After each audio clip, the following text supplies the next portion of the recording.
Hello guys, അപ്പൊ ഇന്ന് നമ്മൾ കുൽസിതങ്ങൾ കാണാൻ പോട്ടോ. രാത്രിയിലെ കുൽസിതങ്ങൾ. സ്ഥലം എവിടെയെന്ന് ഞാൻ പറയില്ല, കാരണം സ്ഥലം പറഞ്ഞാൽ നാട്ടിൽ അടിച്ചു. അപ്പൊ ഗൈസ്, ഇതാ ചെറുക്കൻ വണ്ടി എടുക്കുന്നു.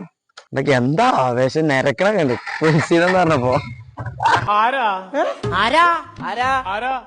ആകാംക്ഷഭരിതരൊന്നായിട്ട് കാര്യമില്ല കുട്ടികളെ. നമ്മളെ ഡെസ്റ്റിനേഷൻ കൊണ്ടുപോകുന്നത് ഗൂഗിൾ ചേച്ചിയാണ്. ഈ മാപ്പിട്ട് നട്ടപാതിരക്ക് പോണത് ഐക്കൽ ബീച്ചിക്കാണ്. ബീച്ച് എത്തിയെന്നുള്ളതിന്റെ സൂചന പച്ചമീന്റെ സുഗന്ധം നിറഞ്ഞ ആ കാറ്റ്. ഇത്തവണ ഗൂഗിൾ ചേച്ചിന്റെ പ്രാങ്ക് ഒന്നും ഇല്ലാത്തതുകൊണ്ട് കറക്റ്റ് ടൈമിൽ നമ്മൾ ബീച്ചിലെത്തിക്കുന്നിട്ടാ. ഈ നട്ടപാതിരക്ക് ഒരു കട ഓപ്പൺ ആണ്. വലുപ്പത്തിൽ ഒരു ചെറുതാണെങ്കിൽ ഓരോ മെനുവിൽ ഒരു വലുതാണ്. ഒരു പൊട്ടാറ്റോ ടെസ്റ്ററും ഒരു മൊയ്റ്റോയും നമ്മൾ ഓർഡർ ഉണ്ട്. ഒക്കെ ചെത്തിക്കുറിച്ച് കൊള്ളിമ കയറ്റി മസാലയും പറ്റി എണ്ണയിലിട്ട് ഫ്രൈയും ചെയ്ത് കച്ചിക്കാണ്ട് തന്നു. സംഗതി നല്ല ടേസ്റ്റ് നമുക്കാണ്ട് ഇഷ്ടമായി. എന്തെങ്കിലും ഒരു ഷോ കാട്ടിയിൽ ഉറക്കം വരില്ല, അതുകൊണ്ടാണ്. അത് കഴിഞ്ഞപ്പോൾ ഞാൻ മൊയ്റ്റ് നമ്മളെ കൈ കണ്ടിട്ട് എന്റെ ഇളക്കം അങ്ങോട്ട് കൊടുത്തുകൊണ്ട് നമ്മൾ അതാണ് കുടിച്ചു നോക്കി. അവന്റെ മോന്തൽ കണ്ടറിഞ്ഞു സാധനത്തിന്റെ quality. Momos, French fries, mojitos, shakes, juice, അങ്ങനെ ഒരുപാട് മെനൂസ് നമ്മളെ ചെക്കന്മാരെ എടുത്തിട്ടുണ്ട് കേട്ടോ. പിന്നെ കുറച്ചേരം ലൈറ്റോസും കടലും കാറ്റും കൊണ്ട് കണ്ട് പാർപ്പുറത്ത് കുറച്ചേരം കാറ്റും കൊണ്ടിരുന്നു. അവിടെ ഇരുന്നപ്പോഴാണ് ഈ പാലം കാണുന്നത്. അപ്പൊ പിന്നെ ഇളിച്ചുകാണ്ട് ദീമക്കാണ്ട് പോകും. ഇത് പിന്നെ എടുത്ത് പറയേണ്ട ആവശ്യമില്ലല്ലോ, ഷോ കാട്ടാണ്. അപ്പോഴാണ് ഒരു കൂട്ടം യുവതി യുവാക്കൾ പാലത്തിന്റെ നടുവിൽ നിന്ന് കേക്ക് മുറിച്ച് ആഘോഷിക്കണേ.